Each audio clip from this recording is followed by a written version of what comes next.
아멘. 오늘 이 본문 말씀으로 인생의 결론, 다시 베델로 올라갑시다 라는 제목으로 하나님의 말씀을 증거하겠습니다. 새해가 되면 많은 사람들이 기대와 희망을 갖죠. 올해에는 분명 좋은 일이 있을 거야 라는 생각을 갖습니다. 제가 우리 탈북민들 차량 운행을 가끔 할 때가 있는데, 노은동에 이게 가다 보면은 현충원 쪽에 가면 이제 큰 타이어 가게가 있어요. 그 옆에 보면은 이런 문구가 적혀 있는데요. 사진 한번 띄워주시면 이런 문구입니다. 안 생길 것 같죠? 생겨요, 좋은 일. 이렇게 크게 대문짝만하게 그 출퇴근하는 길에 이렇게 딱 붙어 있어요. 근데 이걸 딱 보는데 기분이 좋아지더라고요. 왠지 좋은 일이 생길 것 같다는 마음이 듭니다.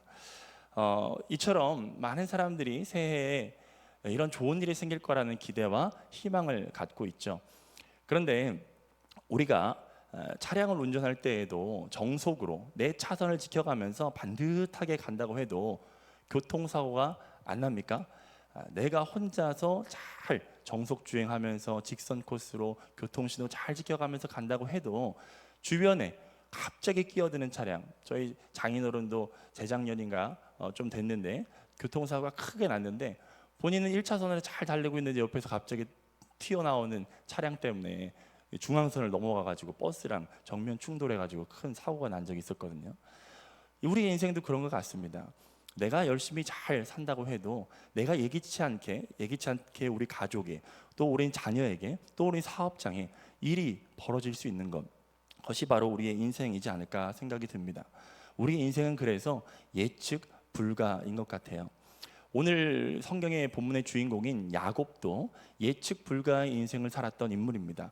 오늘 읽었던 35장과 그 앞에 34장의 내용들을 조금 살펴보면서 얘기를 해보면요, 그는 형 에서의 장자권을 팥죽 한 그릇에 얻었다가 본인이 원하지도 않게 가족의 품을 떠나서, 어머니의 품을 떠나서, 아버지의 품을 떠나서 원하지 않게 고향을 떠나야 됐습니다. 그리고 삼촌 라반의 집에서 첫눈에 반했던 라헬, 그 라헬을 위해서 정말 7년을 눈 붙일 겨를도 없이 그렇게 일했지만 결국에 돌아온 것은 레아, 라헬이 아닌 레아를 얻었죠. 그러면서 교활한 삼촌 라반은 라헬이 아닌 그 누이를 자신의 아내로 주었고 또다시 7년을 봉사해야 되는, 여러분들 직장에서 열심히 일했는데 보수를 제대로 받지 못하면은 분이 차는 것처럼 이 야곱의 심정이 어땠을까 한번 생각해 보시면 좋겠습니다. 삼촌이면서 장인 어른인 가족인데 품삯을 10번이나 바꿔치기 하고, 이런 라반과 함께 사는 이 야곱의 심정이 어땠을까? 여러분, 시련 중에서 가장 큰 시련이 뭔 것 같습니까? 저는 물질의 시련도 큰 시험이지만 사람의 시련이 제일 큰 시련이 아닐까라는 생각을 합니다. 가장 사랑받고 또 함께 거주하면서 행복을 누려야 될 가족에게 배반을 당하고 품삯을 10번이나 바꾸는 그런 사람의 시련을 이 야곱이 겪었다는 것이죠. 야곱의 인생이 항상 흑빛만 있었던 건 아닙니다. 나름대로 가정을 꾸리고 재산도 늘려서 바다나람에서 이제 나오게 되었고, 무엇보다 두려움의 대상이었던 형 에서와 극적인 화해를 34장에서 하게 됩니다. 그런데 이제는 자신의 마음에 응어리졌던 그 라반과의 관계도 정리하고, 그리고 자기의 평생의 두려움이었던 형 에서와 하나님의 은혜로 극적인 화해를 하고 이제 고향 땅 가나안 땅에 돌아와서 제대로 된 다시 시작을 선포했지만, 그 땅에 딱 들어가서 벌어진 첫 번째 사건이 무엇이었습니까? 딸 디나가 히위 족속 중 하몰의 아들이면서 세겜 족속의 추장인, 그 지역의 추장인 세겜에게 강간을 당하는 일이 발생을 하게 됩니다. 자기는 이제 잘해보려고 했어요. 그리고 희망도 있었어요. 잘 될 것 같았어요. 왜냐, 직전에 은혜도 받았거든요. 극적인 화해도 있었고 용서의 그런 은혜가 있었어요. 근데 본인이 원하지도 않게 자녀들에게 문제가 생기기 시작한 것입니다. 같은 배에서 나왔던 시몬과 레위, 그는 딸 디나, 그 자매했던 디나와 한 뱃속에서 나왔기 때문에 더 많은 애착이 있었던 것 같아요. 굉장한 분노를 느끼면서 모략을 꾸밉니다. 그러면서 이제 너희들 세겜 족속이 할례를 받으면 딸 디나를 주겠다, 이 야곱과 약속한 게 아니라 야곱의 아들들과 약속했다는 것을 성경 34장을 통해서 보면 알 수 있어요. 그래서 이 시몬과 레위가 작당을 하고 할례 받은 지 한 며칠쯤 지나서 고통이 가장 극심할 때에 칼을 들고 들어가서 모든 남자들을 처참하게 죽이는 참극이 벌어지죠. 대형 학살 사건이 벌어지게 됩니다. 이 반응에 대해서 이 일에 대해서 야곱의 반응이 어땠는지 한번 창세기 34장 30절을 한번 읽어보겠습니다. 같이 읽겠습니다. 시작. 야곱이 시므온과 레위에게 이르되 너희가 내게 화를 끼쳐 나로 하여금 이 땅의 주민 곧 가나안 족속과 브리스 족속에게 악취를 내게 하였도다. 나는 수가 적은즉 그들이 모여 나를 치고 나를 죽이리니 그러면 나와 내 집이 멸망하리라. 여러분 한번 말씀을 띄어봐 주세요. 이 말씀 한 절에서 반복되는 단어가 있어요. 뭔 것 같습니까? 나라는 단어예요. 나. 내게 화를 끼쳐 나는 수가 적은즉 나를 치고 나와 내 집이 멸망하리라. 지금 다 자기 중심으로 지금 생각을 하고 있는 거죠. 그러니까 이 시몬과 레위는 왜 아버지는 아버지만 생각합니까? 우리의 자매 당신의 딸인 디나가 창녀와 같이 대우함이 옳습니까? 하면서 31절에서 이렇게 얘기하는 거예요. 그들이 이르되 그가 우리 누이를 창녀같이 대우함이 옳으니까. 아버지 야곱이 반응했던 그 반응을 보면요, 여러분들의 딸이 이러한 어려움이 당했다면 분노가 치밀지 않겠습니까? 먼저 자기만 생각하겠어요? 딸이 얼마나 아플까, 얼마나 마음이 상했을까 라는 그런 아픔에 공감해서 너무나 고통스러울 거예요. 근데 야곱의 반응은 딸은 안중에도 없어요. 자기 자신이 지금 후에 당하게 될 어떤 어려움들에 대해서 정말 큰 스트레스를 받고 있었습니다. 왜 그럴까요? 아까도 쭉 설명했듯이 이제 좀 숨 좀 돌리고 사나 했더니, 이제 좀 어깨 좀 펴고 제대로 사나 했더니 자기가 아니라 자기 자녀들로 인하여서 어려움이 닥치게 되니까 원통해서 힘들다는 얘기가 여기 이 34절에 등장, 30절에 이렇게 그의 심정 가운데 드러나는 게 아닐까라는 생각을 합니다. 저는 이 부분을 묵상하면서 첫 번째 오늘 본문의 적용점을 이렇게 잡았습니다. 인생을 직시하라는 거예요. 인생을 직시하라. 여러분, 인생은 마음먹은 대로 되지 않습니다. 인생을 직시하면 우리의 마음먹은 대로 되는 게 아무것도 없어요. 내가 아무리 마음먹고 잘해보려고 해도 나에게, 나의 부모에게 혹은 나의 자녀에게 예기치 않은 일이 생기기도 합니다. 밀린 융자금 갚고 이제 돈 좀 모아보나 했는데 예기치 않은 가족의 질병으로 인해서 뜻하지 않은 큰 지출이 벌어지게 되어서, 또 원하고 꿈꾸던 직장에 이제 내 실력 발휘 좀 하고 인정받나 싶었는데 정말 악독한 상사를 만나가지고 직장 스트레스 때문에 이직을 해야 되나, 뭐 이런 경험도 있지 않습니까?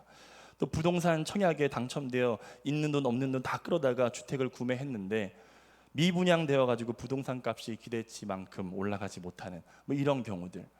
그리고 저희 집의 사례지만 하나님께서 아들을 둘이나 주셨는데 딸을 이제 주실 거라고 장담했지만 또 아들이 나올 것이라는 것은 생각지도 못했습니다. 정말 인생 마음대로 되지 않는 것 같습니다. 우리의 인생은 우리의 뜻대로 잘 되지 않습니다. 그래서 시편 103편 말씀에서는 이렇게 인생을 얘기하고 있어요. 같이 읽어보겠습니다. 시작. 인생은 그날이 풀과 같으며 그 영화가 들의 꽃과 같도다. 그것은 바람이 지나가며 없어지나니 그 있던 자리도 다시 알지 못하거니와. 인생이 풀과 꽃과 같다는 것은 인생이 유한하다라는 의미죠. 인생이 유한하다는 것을 조금 더 생각해 보면 저는 이렇게 생각이 듭니다. 인생은 우리의 통제권 밖에 있다라는 의미예요. 우리의 인생은 우리의 통제권 밖에 있다. 그래서 시편 146편 3절에서 4절은 또 이렇게 인생에 대해서 얘기합니다. 같이 읽겠습니다. 시작. 귀인들을 의지하지 말며 도울 힘이 없는 인생도 의지하지 말지니 그의 호흡이 끊어지면 흙으로 돌아가서 그날에 그의 생각이 소멸하리로다. 아멘. 도울 힘이 없는 인생을 의지하지 말라라고 얘기하시죠.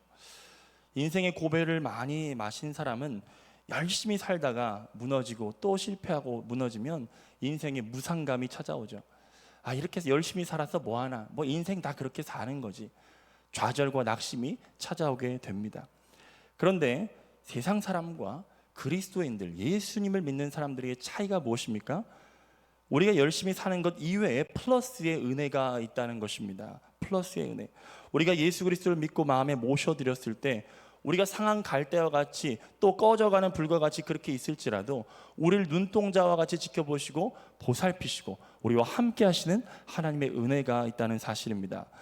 그래서 통제권 밖에 있는 인생, 내가 어찌할 수 없는 인생도 우리보다 앞서가시며 인도하시는 그 주님이 계시기에 우리의 삶은 지탱될 수가 있는 것입니다. 시편 33편 12절에서 14절 같이 읽겠습니다. 시작. 여호와를 자기 하나님으로 삼은 나라 곧 하나님의 기업으로 선택된 백성은 복이 있도다.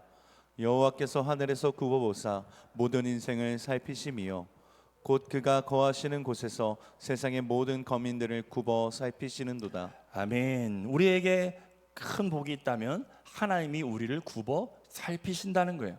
우리 인생을 보고 계신다는 것입니다. 여러분, 이게 얼마나 큰 은혜인지 여러분 우리 그리스도인들 사이에서는 잘 못 느끼는 것 같아요. 근데 비그리스도인들의 얘기를 들어보면은 그런 은혜가 이게 더 크게 느껴질 때가 있습니다.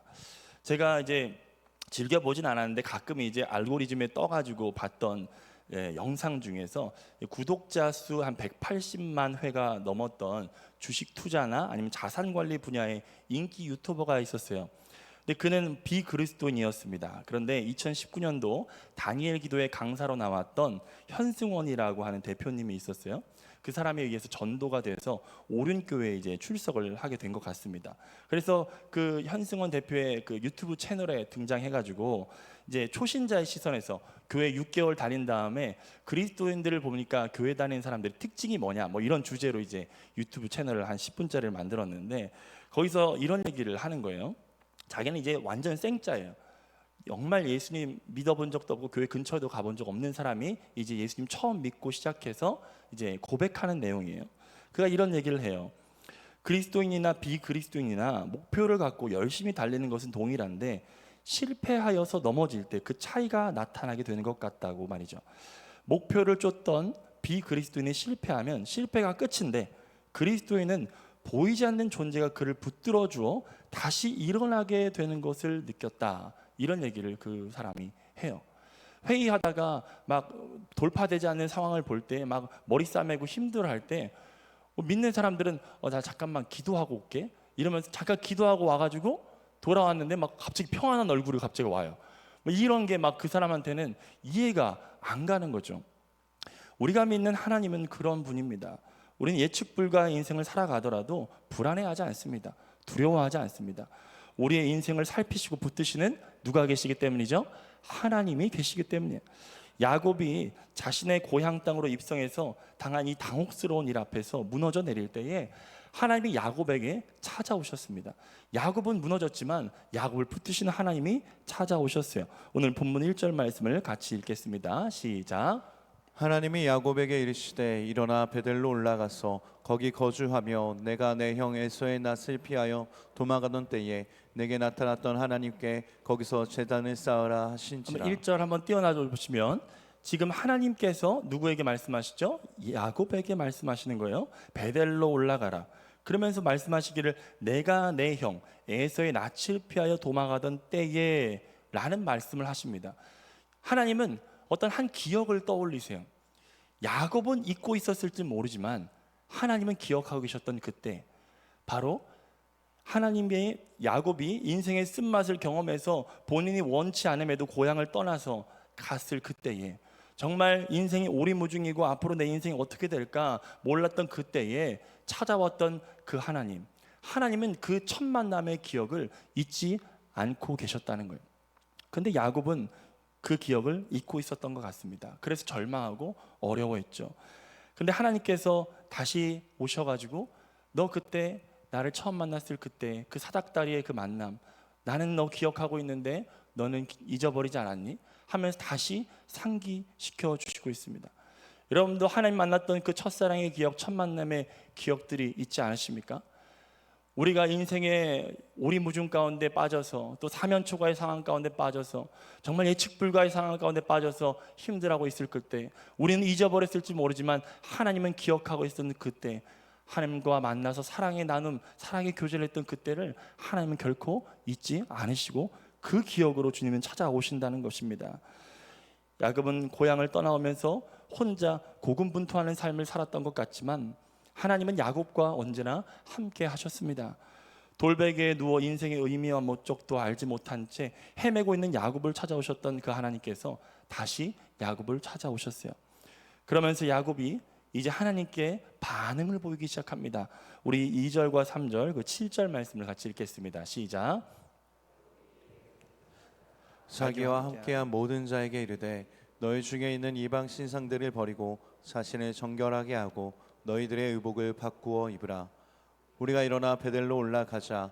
내 환난 날에 내게 응답하시며 내가 가는 길에서 나와 함께 하신 하나님께 내가 거기서 제단을 쌓으려 하노라 하매 그가 거기서 제단을 쌓고 그곳을 엘 베델이라 불렀으니 이는 그의 형의 낯을 피할 때에 하나님이 거기서 그에게 나타나셨음이더라.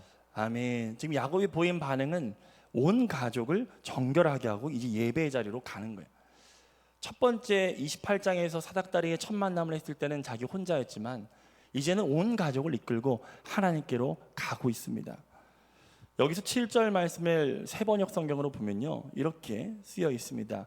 야곱이 거기에서 제단을 쌓은 뒤에 그가 형을 피해서 떠날 때에 베델에서 하나님이 나타나신 것을 생각하고 그곳 이름을 엘 베델이라고 하였다라고 얘기하고 있죠. 야곱은 잊고 있었지만 하나님의 말씀이 임하자 야곱의 기억이 살아나기 시작했습니다. 오리무중 가운데 빠졌을 때, 그런 예측 불가의 상황 가운데 빠졌을 때 환경이 너무나 크게 다가와서 하나님이 보이지 않다가 하나님이 다시 찾아와서 음성을 들려주시고 만나주시니까 이제 시선이 바뀌기 시작하는 거예요. 혼자서 고군분투하며 살아왔던 인생처럼 느꼈던 그 길에서 하나님이 동행하셨던 그 조각조각들이 보이기 시작하는 것입니다. 자신의 잔꾀와 임기응변으로 삶이 유지된 것이 아니라 하나님이 앞서서 가셨고 하나님이 나의 인생을 보호하셨구나 라는 것을 깨닫게 되었죠. 홀몸으로 밧단아람에 갔지만 지금 돌아보니 그에게는 아내가 생겼고 자식들과 그가 취한 많은 재물들이 있었다는 것을 보게 되었습니다. 형 에서와 풀리지 않을 것 같던 그 얽혀있던 관계가 극적으로 화해되어서 회복되는 그 경험들, 이 모든 것들은 그의 열심이 아니라 하나님의 은혜였고 하나님께서 먼저 앞서가셔서 행하신 일이었다는 것을 그의 생각 속에서 다시 일어나기 시작했던 것입니다. 그래서 이전에는 하나님께서 야곱을 찾아왔지만 이제는 야곱이 하나님을 찾아가는 작정과 결단을 하게 되었다는 것이죠. 야곱이 하나님을 의지하여 베델로 다시 올라가 예배하기 시작할 때 하나님은 그가 걱정하고 염려하고 있는 일들인 그 지역 주민들이 자신을 공격할까 봐 그게 두려웠는데 예배하러 떠나기 시작하는 그 순간부터 하나님은 일하기 시작했다는 것이에요. 우리 5절 말씀을 같이 읽겠습니다. 시작. 그들이 떠났으나 하나님이 그 사면 고운 일로 크게 두려워하게 하셨으므로 야곱의 아들들을 추격하는 자가 없었더라. 아멘. 우리가 하나님께 집중하고 그를 의지하면 우리가 두려워하고 또 걱정하는 일들 하나님께서 책임지실 것을 믿으시기 바랍니다. 믿으시기 바랍니다. 그래서 이 본문 말씀으로 우리 두 번째 적용점을 생각해 봐야 되는데, 인생을 생각하라는 거예요. 첫 번째는 인생을 직시하라. 두 번째는 인생을 생각하라. 여러분 마태복음 6장 26절 28절은 우리가 잘 아는 말씀입니다. 우리 한번 같이 읽어보겠습니다. 시작. 공중의 새를 보라. 심지도 않고 거두지도 않고 창고에 모아들이지도 아니하되 너희 하늘 아버지께서 기르시나니 너희는 이것들보다 귀하지 아니하냐. 또 너희가 어찌 의복을 위하여 염려하느냐. 들의 백합화가 어떻게 자라는가 생각하여 보라. 수고도 아니하고 길쌈도 아니하느니라. 여러분 이 말씀의 결론은 그러므로 먼저 그의 나라와 그의 의를 구하라. 그리하면 이 모든 것을 너에게 더하신다는 결론으로 이르게 됩니다.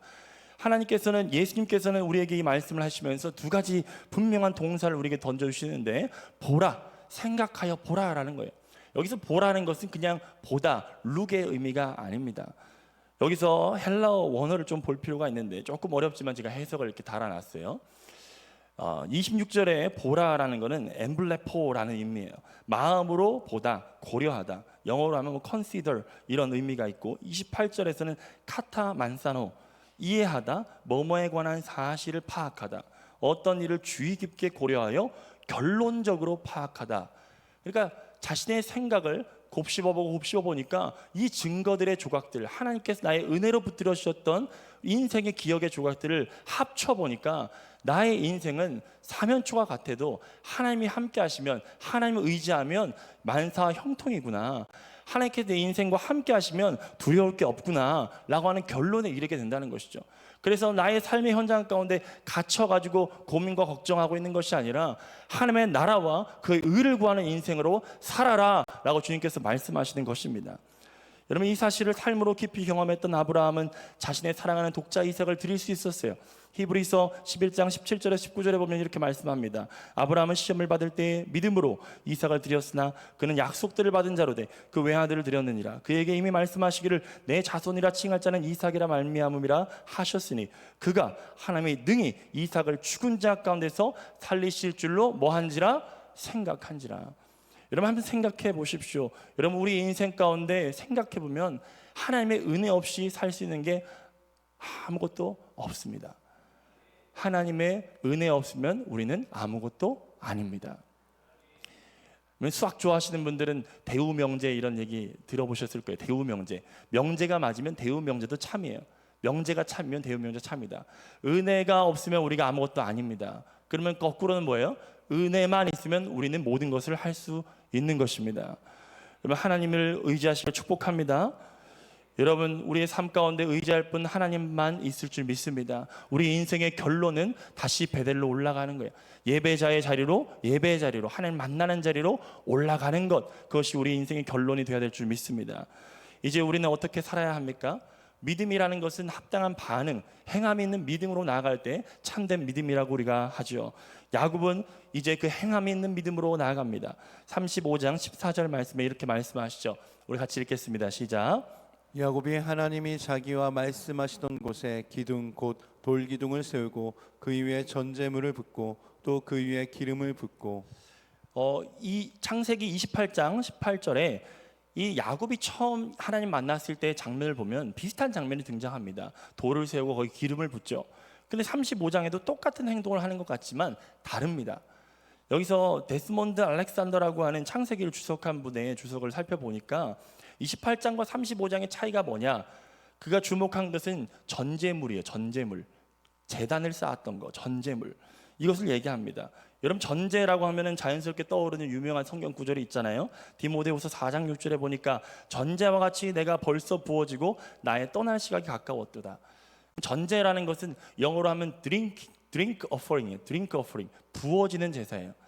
여러분, 뭔가 물건을 한번 태워보신 적이 있으실 거예요. 물건을 태우면 처음엔 불이 확 붙다가 나중에는 불이 서서히 꺼지죠. 아직 그 재물이 다 타지도 않았는데 불이 희미하게 있을 때 그 전재물을 붓는 거예요. 포도주나 독주를 부어서 알코올을 확 부으니까 불이 다시 확 일어나면서 나머지 남아있는 전재물, 그 재물까지도 다 태워버리는 제사, 그것이 바로 전제와 같은 제사예요. 그래서 디모데후서에 사도 바울이 자신의 인생을 마지막 마무리하면서 나의 인생을 전제와 같이 붓겠다라고 얘기하는 것은 자신의 생명을 다하는 그날까지 완전히 자신의 삶을 드리겠다라는 의미예요. 야곱이 바로 이 제사를 하나님께 드렸다는 것이죠. 여러분, 어떤 사람이 전제를 드릴 수 있습니까?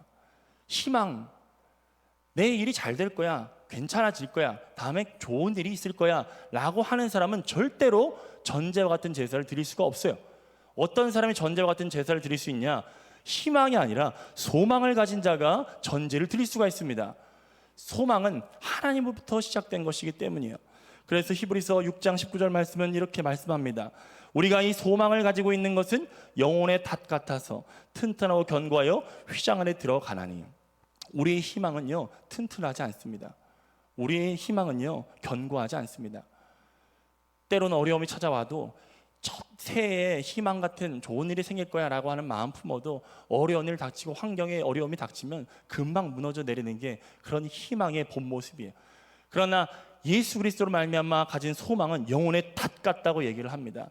그래서 사도 바울은 이렇게 로마서 8장에 고백하지 않습니까? 우리 믿음으로 같이 고백하겠습니다. 시작. 내가 확신하노니 사망이나 생명이나 천사들이나 권세자들이나 현재일이나 장래일이나 능력이나 높음이나 깊음이나 다른 어떤 피조물이라도 우리를 우리 주 그리스도 예수 안에 있는 하나님의 사랑에서 끊을 수 없으리라. 아멘. 38절 고백하면서 자기가 이렇게 선포하잖아요. 내가 확신하노니, 내가 확신하노니, 내가 확신하노니. 여러분들 가운데 이 확신이 있기를 축복합니다. 여러분의 영혼의 닻을, 여러분의 인생의 닻을 하나님께 견고하게 내리기를 축복합니다. 그 일은 우리로부터 시작된 것이 아니었습니다. 하나님의 은혜로, 하나님께서 먼저 찾아오심으로 있었던 은혜였습니다. 여러분, 1월 28일부터 이제 신년 부흥회가 시작됩니다. 여러분들이 잊고 있을지 모르지만 부흥회 가운데 찾아오셨던 여러분들의 영적인 추억들이 있을 거예요. 목 놓아 부르짖으면서 눈물로 기도했을 때 하나님 나를 만나주셨던 그 영적인 추억들, 그 기억들, 삶의 현장 가운데 너무나 치여서 잊고 살았던 그 기억들, 하나님은 결코 잊지 않으셨습니다. 20여 년이 지난 다음에 야곱을 잊지 않고 찾아오셨던 그 하나님께서 이 신년 부흥회 가운데 여러분 찾아오실 것을 믿습니다. 여러분, 그러면 우리는 어떠해야 합니까? 여러분들 처음 하나님 만났을 때는 가족도 없고 딸린 처자녀도 없을지 몰라요. 그러나 이제는 여러분들에게 하나님께 주신 축복의 가정들이 있지 않습니까? 야곱이 그랬던 것처럼 정결하게 하고 거룩하게 하고 금식하면서 그 신년 부흥회를 준비할 때에 하나님의 크신 은혜가 부어질 것을 믿으시기 바랍니다. 이런 말씀의 결론입니다. 다시 베델로 올라갑시다. 우리의 인생의 결론입니다. 우리의 인생의 결론입니다. 하나님께서 만나시는, 하나님께서 우리를 찾아오시는 그 자리로 나아갈 때에 우리 인생의 모든 어려움들 주님께서 해결해 주실 것을 믿고 의지하면서 그 소망 가운데 이번 부흥회 가운데 은혜 받으시기를 축복합니다. 우리 기도 제목 띄워주시기를 바랍니다. 같이 읽으면서 기도하겠습니다. 시작. 주여, 다시 베델로 올라가길 원합니다. 먼지뿐인 우리의 인생을 돌보시고 지키시는 분은 하나님밖에 없음을 고백합니다. 주여, 예배의 자리에서 나를 다시 만나 주소서, 회복시켜 주소서. 주여, 나를 전제와 같이 드리기를 원합니다. 인생을 직시하고 깊이 생각해 보니 인생은 하나님께 전적으로 드려지는 삶이 될 때 행복함을 깨닫습니다. 이것이 저의 결론입니다. 이제 뒤를 돌아보지 않고 앞만 보며 하나님께 드려지는 삶을 살겠습니다. 영혼의 닻을 예수님께 든든히 내립니다. 주여, 우리 가정이 모두 회복되는 부흥성회가 되게 하소서. 야곱 한 사람이 변화되어 온 가족이 하나님을 경험했던 것처럼 온갖 세상의 염려와 미디어를 절제하고 은혜 받는 데 방해되는 모든 악습들을 끊겠습니다. 주여, 우리 가정을 회복시켜 주소서, 살려 주소서. 우리 주여 한번 찾고 같이 간절히 기도하겠습니다. 주여.